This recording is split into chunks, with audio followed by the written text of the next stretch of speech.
Immediately prior to Marsha Blackburn officially entering the race, the Beacon Center conducted a poll claiming that Marsha Blackburn led John Rose by over 50 points.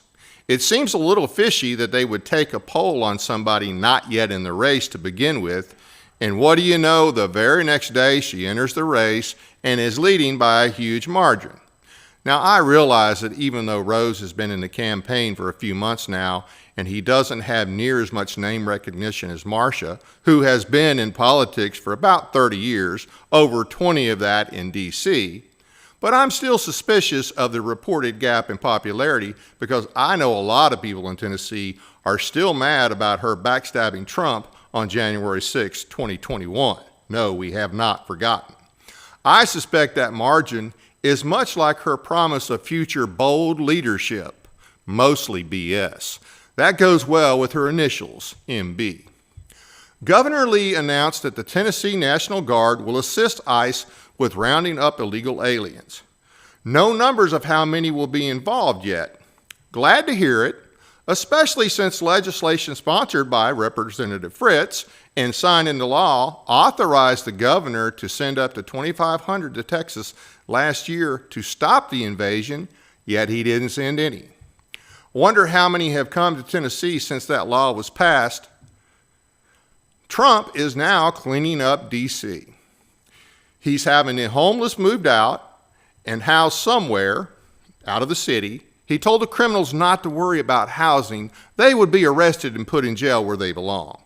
This is way, way overdue. And oh, by the way, before you think this is overreach, D.C. is controlled by the federal government, okay? This is not like D.C. coming in and taking over Nashville or something like that. And matter of fact, I think it is Section 740 that he referenced earlier today in a press conference. That's the D.C. charter that allows the president to take control of federal law enforcement, all law enforcement in D.C. So Governor Lee needs to look at using existing laws to deal with crime and homelessness in Memphis and Nashville, and probably some other places as well. Gaza, starvation, and genocide. That's what we keep hearing, but consider that since early on, we know the UN and other agencies have given inflated casualty reports.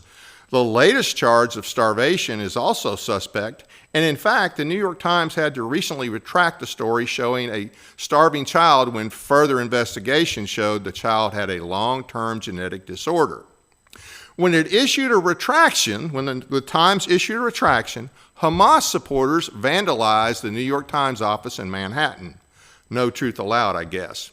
For those who think everything is a Jewish plot and believe the worst about Israel, you still might want better sources than the UN and various Hamas supporters. And whatever you think about Israel or Jews doesn't make Hamas good or Islam good, and they are not our friend. That would be true even if we stopped any kind of aid to Israel. For the record, I oppose giving tax dollars to any foreign country. That includes countries like Israel and others that we give money that they have to spend on weapons and equipment from American defense contractors. That's doubly wrong in my book, tax dollars to another country for the purpose of corporate welfare. Now to our guest, Representative Monty Fritz.